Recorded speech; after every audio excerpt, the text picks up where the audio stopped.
Bonjour Laurent Wauquiez. Bonjour. Et bienvenue à la grande interview sur CNews et Europe 1. Vous êtes le président du groupe Droite républicaine à l'Assemblée nationale et député LR de Haute-Loire. Beaucoup de questions à vous poser ce matin, monsieur Wauquiez. Et tout d'abord, tandis qu'Emmanuel Macron recevra tout à l'heure, cet après-midi, le président syrien Ahmed Al-Shara, de nombreuses voix se sont élevées pour condamner l'accueil en France de ce dirigeant anciennement, je le rappelle, Abou Mohamed Al-Joulani, à la tête d'une branche d'Al-Qaïda. Vous avez vous-même évoqué une lourde erreur. Selon l'Élysée, le président français compte, je cite, rappeler ses exigences vis-à-vis du gouvernement syrien. Ne faites-vous pas confiance au président français pour tenir un discours de fermeté, les yeux dans les yeux, face à ce dirigeant syrien? Non, parce qu'il y a d'abord le symbole. Le symbole, c'est qu'on reçoit un dirigeant qui est un ancien d'Al-Qaïda. Le symbole, c'est donc que la France accueille quelqu'un qui était dans une organisation terroriste dont le but était d'attaquer l'Occident. Et pour moi, il y a là tout le résumé de ce qu'a été la politique macroniste en termes de diplomatie. On a commencé le premier quinquennat avec une séance de repentance humiliante en Algérie et on finit en recevant un dirigeant islamiste, ancien membre d'Al-Qaïda. En fait, on s'est prosterné devant nos ennemis. Et je pense que c'est une lourde erreur. On peut habiller ça de tout ce qu'on veut, on peut nous expliquer que bien évidemment il y aura un discours de fermeté, de la même manière qu'on nous a expliqué qu'il y aurait une riposte graduée à l'égard du gouvernement algérien. Mais ça veut dire que vous, à l'Élysée, monsieur Wauquiez, vous n'auriez reçu que des démocrates. Quelle est la règle? On n'aurait pas dû recevoir, on ne va pas faire tout l'historique, mais Mouammar Kadhafi en 2007, et on ne devrait pas recevoir peut-être dans quelques semaines, quelques mois, ou voire plus, monsieur Poutine? Mais enfin, je pose juste une exigence qui est quand même pas énorme.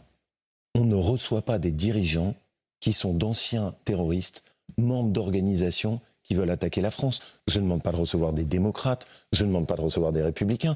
Je dis juste, c'est quand même fou qu'on ait à ce point-là perdu nos repères, que recevoir un dirigeant anciennement... C'est une folie aujourd'hui que de le recevoir. Enfin, quand même, vous vous rendez compte de ce qu'on s'apprête à faire?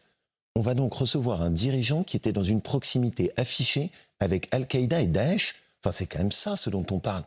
Mais à quel moment est-ce qu'on a à ce point-là perdu nos repères? Juste défendre la France. Juste défendre notre civilisation.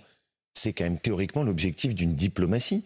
Ben non, on fait l'inverse. Parlons-en. Quelle attitude face à certains régimes, et en particulier algériens? La France insoumise a rejeté hier, Laurent Wauquiez, une résolution à l'Assemblée pour la libération immédiate de Boualem Sansal. Et LFI se justifie, affirmant qu'il faudrait un texte équilibré et pour ne pas exacerber encore plus les tensions entre les deux pays. Et on apprend dans le même temps que des élus, essentiellement de gauche, mais pas seulement, du centre également, vont se rendre à Alger pour des commémorations de victimes d'une violente répression le 8 mai 1945. Comment vous réagissez ce matin? En fait, je suis triste pour ce qu'est la politique française à travers ça. Parce que la réalité, il faut bien qu'on en soit conscient, c'est qu'on a une partie des élus de la République qui ont choisi l'islamisme et qui ont choisi l'intégrisme contre la France avec un cynisme le plus pur. Pourquoi est-ce que je me bats pour mettre une commission d'enquête parlementaire sur la France insoumise? Allons-y. C'est parce que précisément, je veux comprendre tout ce qui est derrière ça. Quels sont leurs liens avec les frères musulmans? Quand un député de la France insoumise, Raphaël Arnaud, accueille à l'Assemblée nationale une délégation d'une organisation proche des frères musulmans. Quels sont leurs liens avec le Hamas?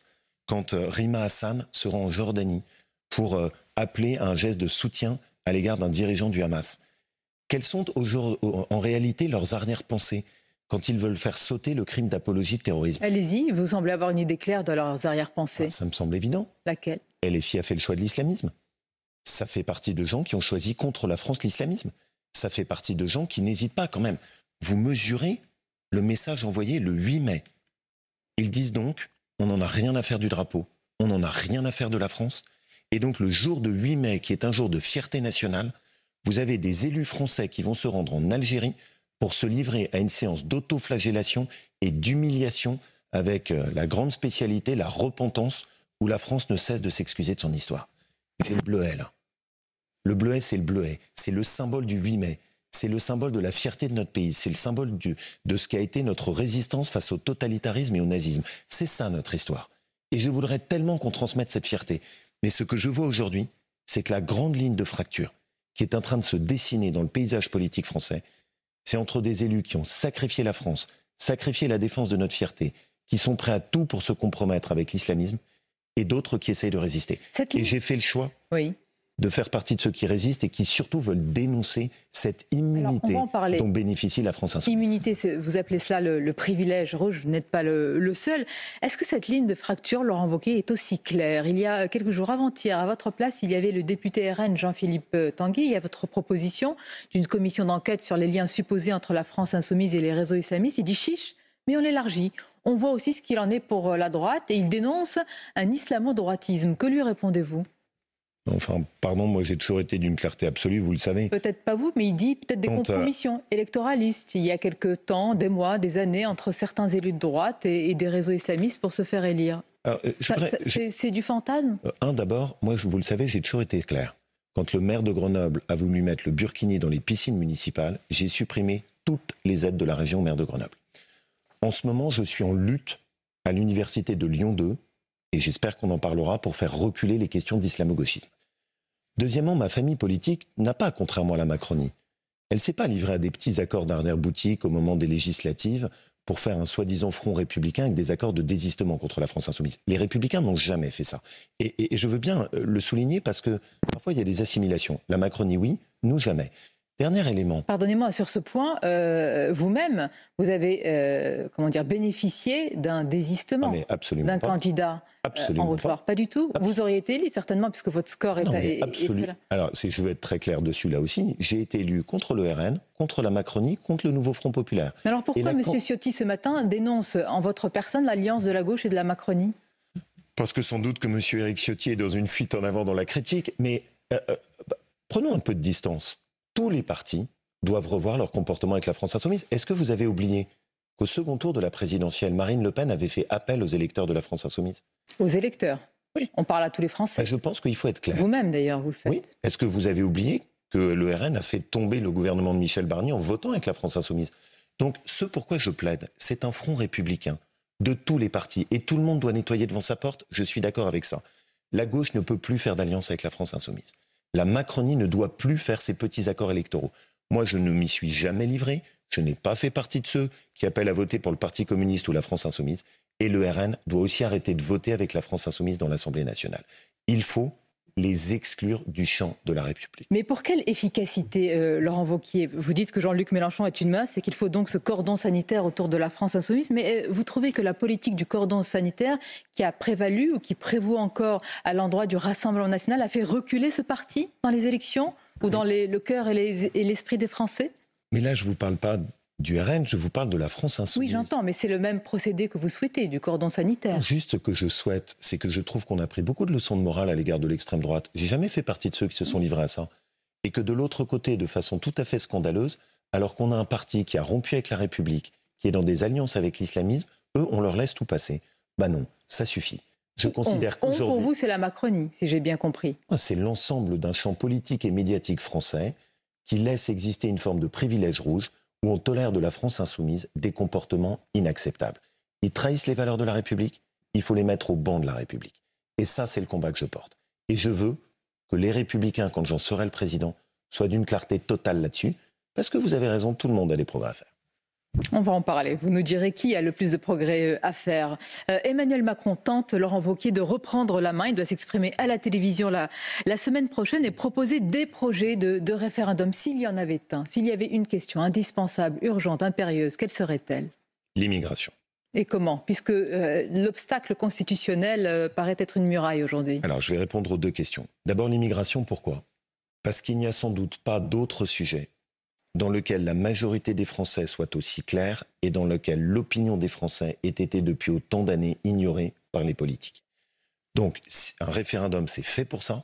C'est fait pour que le peuple s'exprime et impose sa ligne directrice. Et donc, pour moi, le premier sujet, c'est l'immigration.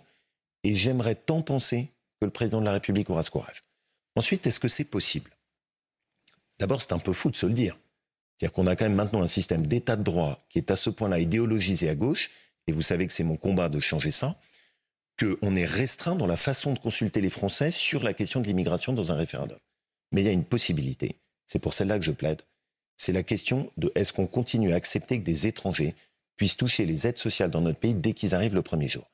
Moi, je considère que ça n'est pas normal, qu'il faut avoir travaillé un minimum d'années sur le sol français pour bénéficier de la solidarité nationale. D'accord, donc vous passez par ces questions économiques et sociales pour pouvoir finalement interroger les Français sur l'immigration, oui, parce que qui rentre dans le champ. Parce que ça nous permet de le faire. Éric Ciotti, ce matin, dit la même chose. Eh ben, c'est très bien, vous voyez, plutôt que de critiquer, il ferait mieux de rassembler.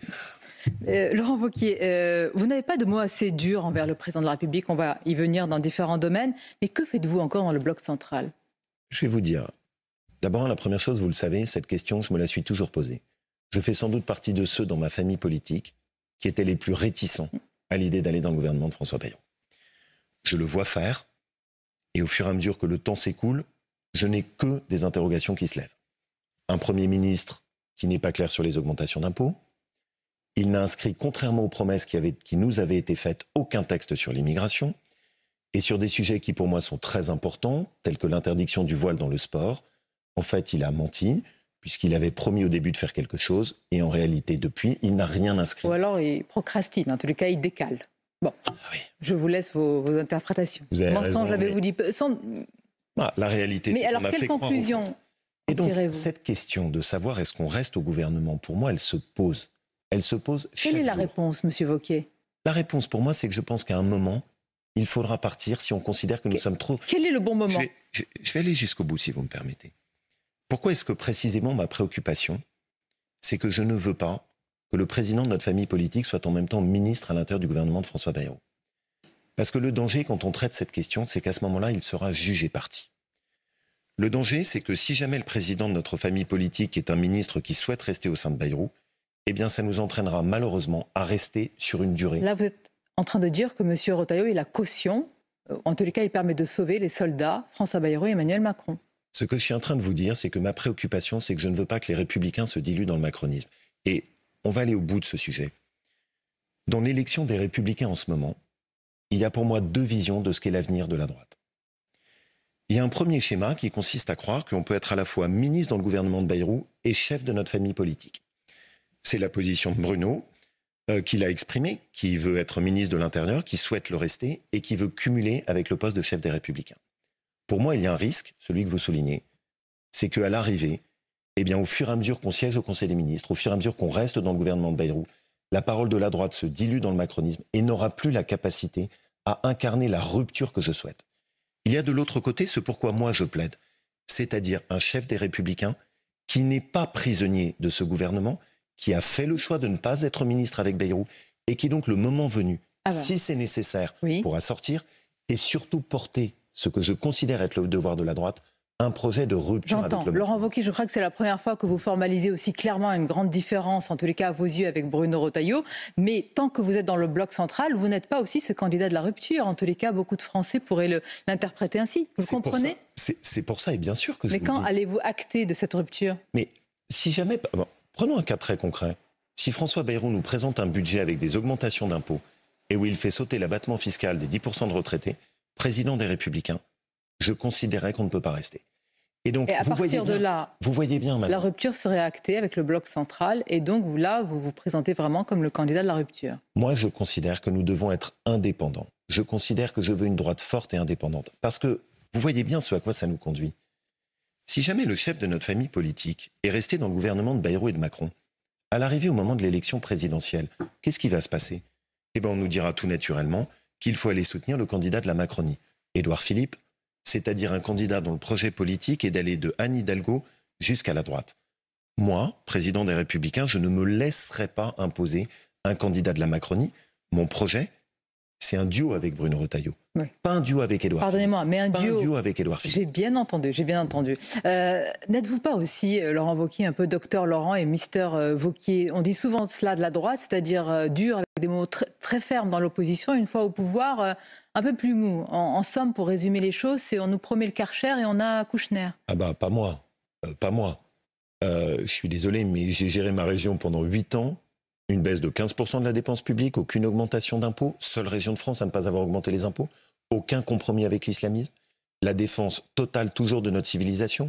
En ce moment, sur l'université de Lyon 2, je me bats pour qu'on impose une mission d'inspection indépendante pour que nous braquions les projecteurs sur la dérive islamo-gauchiste de cette université. Et je vous annonce que nous avons décidé avec le président de la région de supprimer toutes les aides de la région à cette université tant qu'il n'y aura pas la lumière qui sera faite sur leur dérive. Toutes les aides sont gelées, supprimées, tant qu'il n'y a pas ce travail d'enquête aujourd'hui. Toutes les aides de la région de coopération avec cette université, qui s'est livrée à des iftars, dans lequel on a des prières dans ce cadre, dont on a réussi à obtenir la démission du premier vice-président qui était compromis. J'étais hier en échange avec le professeur Balanche, qui est un ami pour lequel j'ai beaucoup d'estime, qui mène ce combat et que nous devons soutenir. Et donc, Madame Mabrouk, vous avez face à vous quelqu'un qui est très lucide sur le danger de la droite, de n'avoir que des paroles quand elle est dans l'opposition et pas d'acte au pouvoir. Et c'est précisément pour ça que je suis très prudent sur la participation sur la durée dans le gouvernement de Bayrou, parce que je vois le danger d'une droite qui aurait des paroles, des polémiques, mais qui à l'arrivée n'arrive pas à incurver les choses sur le résultat de l'insécurité dans notre pays. Alors allons plus loin. Sur le résultat de l'immigration. Insécurité, immigration, on poursuit notre entretien sur CNews et Europe 1. Laurent Wauquiez, sur l'immigration, certains affirment que pour aller plus loin, en réalité, il faudrait placer la Constitution française au-dessus du traité de Schengen, de la Cour de justice européenne, de toutes les décisions et directives européennes. Vous, au pouvoir, est-ce que vous êtes prêt, est-ce que vous poseriez une question sous forme de référendum sur ce sujet-là ? Là, ce serait une rupture. Changer l'état de droit, oui, c'est même mon combat et c'est ce que je porte. Et merci de le souligner, c'est précisément ma différence. Je porte un projet de rupture. Allons très rapidement au cœur du sujet. Aujourd'hui, on voit bien qu'il n'y a pas de résultat. Il n'y a pas de résultat. Non. Notre pays est celui d'Europe où il y a... Pardonnez-moi, depuis des mois que M. Retailleau et d'autres, mais je pense que vous vous en parlez aussi, aucun résultat n'est produit. On a des diagnostics, on a des constats que je partage. Mais enfin, les résultats, vous les voyez tous les jours. Notre pays est celui d'Europe où il y a le plus d'agressions violentes. Au cours des 12 mois de l'année dernière, la France a accueilli le record historique de titres de séjour et d'immigration. Depuis le mois de février, nous sommes le pays d'Europe qui accueille le plus de demandeurs d'asile. Tous les autres pays ont réussi à arrêter, nous non. Donc il y a un blocage. Et moi, c'est ça qui m'intéresse. Ce que j'ai très bien compris, c'est qu'on ne redressera pas le pays dans le cadre de Bayrou. Donc ce que je veux porter avec la droite, c'est un projet de rupture. Qu'est-ce qu'il faut déverrouiller ? Vous l'avez très bien dit. On a aujourd'hui un état de droit qui ne juge plus en droit mais en idéologie et qui nous empêche d'agir. C'est pour ça que je souhaite que la droite propose un projet de rupture. Ça veut dire quoi ? Ça veut dire prévoir que les députés et les sénateurs, à la majorité qualifiée, doivent pouvoir passer par-dessus la jurisprudence du Conseil constitutionnel. Ça veut dire quoi ? Ça veut dire que je souhaite inscrire dans la Constitution que les juges ne peuvent plus écarter une loi française en s'appuyant sur un traité international postérieur. Parce qu'une loi nationale postérieure en s'appuyant sur un traité international... Vous entendez déjà les cris d'orfraie, les critiques, vous entendez déjà ceux qui vous disent « Mais M. Wauquiez s'assoit sur l'état de droit en France ?» Mais ça n'est pas l'état de droit. On nous ment quand on nous dit ça. Ça n'est pas l'état de droit. C'est une dérive dans laquelle l'idéologie de gauche essaye d'imposer sa vision au pays et de nous empêcher d'agir. L'état de droit, c'était celui du général de Gaulle. En France, il y a un seul juge suprême, disait-il, c'est le peuple. C'est à cet état de droit-là que je veux revenir. Et c'est pour ça que ma différence fondamentale avec le raisonnement de Bruno Retailleau. Bruno considère que l'avenir de la droite est un ministre à l'intérieur du gouvernement de Bayrou. Je considère que l'avenir de la droite... Il l'a dit différemment hier à l'heure des pros chez Pascal Praud. Il préfère œuvrer de l'intérieur pour qu'il y ait des résultats, même s'il faut agir par circulaire sur le plan de l'immigration, qu'être à l'extérieur et ne rien faire. Je n'ai pas de critique par rapport à ça. Je pense qu'avoir un ministre de l'Intérieur, c'est très utile. Que Bruno le fait avec toute l'énergie qu'il essaie de mettre et toute la bonne volonté. Je dis juste que cumuler ça avec le président des Républicains, c'est prendre le risque d'une disparition de la voix de la droite et d'une dilution dans la Macronie. C'est pour ça que je crois vraiment à ce duo et à cette répartition. Oui, un ministre à l'intérieur du gouvernement de Bayrou, mais non, pas un chef des Républicains qui est dilué à l'intérieur de ce gouvernement. Monsieur Wauquiez, comment faire duo avec un candidat dont vous dites qu'il est compromis, entre guillemets, avec la Macronie ? C'est plus un duo Mais non, mais précisément, moi, mon problème, c'est quoi ? C'est qu'à partir du moment où c'est le chef de notre famille politique qui, toutes les semaines, est au Conseil des ministres, le chef de notre famille politique, ça veut dire que la parole des Républicains n'a plus de liberté. Il ne peut pas être au Conseil des ministres et totalement indépendant de la Macronie et d'Emmanuel Macron ? Non, vous le savez bien, et d'ailleurs, il ne critique jamais Emmanuel Macron, il ne critique jamais François Bayrou, ça n'est pas son rôle. Moi, ça peut être le mien. Et moi, ce que je veux, c'est être la voix de cette rupture de la droite. Ce qu'attendent les Français de la droite. C'est pas qu'on s'acoquine avec la Macronie, c'est qu'on porte un projet de rupture. Pour moi, c'est le sujet fondamental du choix de cette élection des Républicains. Peut-être attend-il aussi une alliance, on en parlera en tous les cas, l'alliance des droites, mais pour l'heure encore une question sur... Juste pardonnez-moi, parce que je voudrais rebondir là-dessus. Vous avez bien dit que ce risque que je pointe, vous le voyez venir. On a déjà les bruits consistant à dire mais il pourrait y avoir un rapprochement avec Édouard Philippe. et ils ne sont pas démentis avec clarté. J'ai posé la question à Bruno Retailleau, il a balayé d'un revers de main ici même. Oui, mais vous n'avez pas trouvé assez clair, semble-t-il. Non, moi ce que je pense, c'est que je vois ces bruits. Vous voyez un ticket Édouard Philippe à l'Élysée et Bruno Retailleau Premier ministre? En tout cas, pour moi et avec moi, ce ne sera jamais le cas et je n'en veux pas. Ma réponse, elle est d'une clarté totale. Il n'y a pas d'ambiguïté. Est-ce que vous êtes d'accord avec le constat, le diagnostic de M. Darmanin quand il dit qu'il n'y a plus de lieu safe en France? Oui, mais j'en ai assez des constats. J'en ai assez des rapports. J'en ai assez des polémiques. Moi, ce qui m'intéresse, c'est les actes. Ce qui m'intéresse, c'est qu'on prenne des mesures pour inverser. Prenons un exemple simple.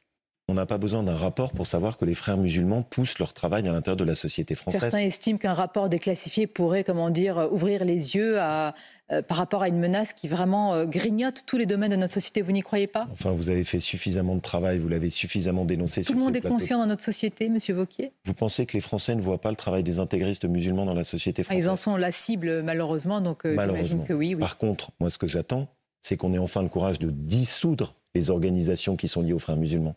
Ce que j'attends, c'est qu'on ait enfin le courage de classer organisation terroriste les frères musulmans. Et donc surtout... Pardonnez-moi, l'expression n'est pas adaptée. La belle affaire. Vous les classez et ensuite, ce ne sont pas des organisations qui sont constituées comme en Jordanie, comme dans d'autres pays arabo-musulmans? Pardon, et je sais à quel point vous connaissez ce sujet, mais c'est pas vrai. L'Organisation musulmane de France, dont nous avions demandé en 2020 la dissolution avec Bruno.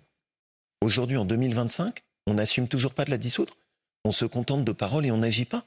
Il faut agir. Moi, ce que je ne supporte pas, c'est des politiques qui se contentent de faire des diagnostics, qui se contentent de faire des rapports, qui se contentent de faire des polémiques, et à l'arrivée, il n'y a pas de résultat, il n'y a pas d'action. Quand je vous dis que je combats l'islamo-gauchisme, je supprime toutes les aides de la région à cette université. Il faut des actes. Et je pense la politique meurt d'une absence d'actes. La décision va faire beaucoup réagir. Je vous écoute et on vous écoute avec les téléspectateurs et auditeurs attentivement depuis tout à l'heure, Monsieur Wauquiez, sur l'immigration, sur l'insécurité, sur d'autres sujets. Qu'est-ce qui vous différencie, par exemple, je le cite lui parce qu'il est sur le projet économique quand même, vous avez des proximités. Éric Zemmour de Reconquête. Il y a plein de points communs et vous l'avez bien compris, ce pourquoi moi je plaide, si c'est précisément pas pour se diluer dans la Macronie, c'est pour avoir un candidat de droite qui rassemble tous les Français. Vous pourrez parler jusqu'à Reconquête pour vous? Mais évidemment, qui partage toutes les valeurs de la droite. Pourquoi pas l'alliance, la fameuse alliance des droites? Moi, ma conviction, c'est que ça ne passe pas par des accords de parti. Ma conviction, c'est que ça passe par le fait de rassembler les électeurs. Par exemple, j'ai beaucoup d'estime pour quelqu'un comme Sarah Knafo. Sarah Knafo est quelqu'un de talentueux.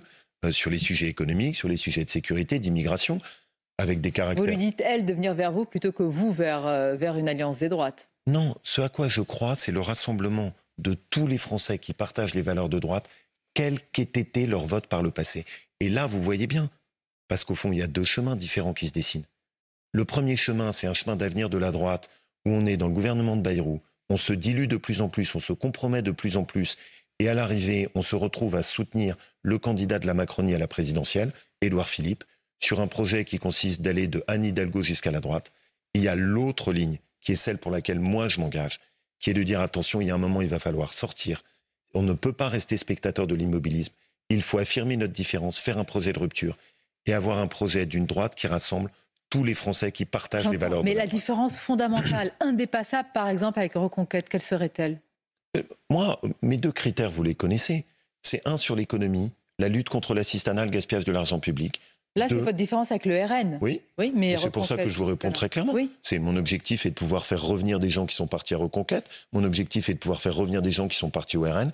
Mon objectif est de pouvoir faire revenir des gens qui sont partis dans la Macronie à droite. Mais à droite. On a compris que tout se joue en ce moment. La compétition bat son plein. La fumée blanche va s'échapper. Là, je parle de l'autre conclave le 17 mai. On a appris qu'il y a un boom des adhérents. Je crois qu'il y a près de 122 000 adhérents ce jour.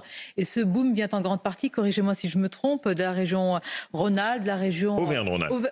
Oui. C'est un crime de lèse-majesté, là. Quasiment. Majesté. Pour quelqu'un qui vient du Puy-en-Velay, capitale de Saint-Jacques-de-Compostelle, c'est quasiment un crime de lèse-majesté. Et la région parisienne, à qui va profiter ce boom? À la droite, à notre famille politique, c'est ce que j'espère. Facile, Monsieur Wauquiez. Non, c'est-à-dire ce que j'espère vraiment, c'est, vous savez, bien sûr... Je peux affiner ma question? Bien sûr. Monsieur Retailleau bénéficie quand même de soutien auprès des ténors, des cadres. Et vous, à l'inverse? Et moi, j'ai le soutien des adhérents. Donc ça veut moi, dire j'ai le soutien de ce projet de rupture. Moi, j'ai le soutien de ceux qui veulent qu'il y ait une droite forte, libre et indépendante.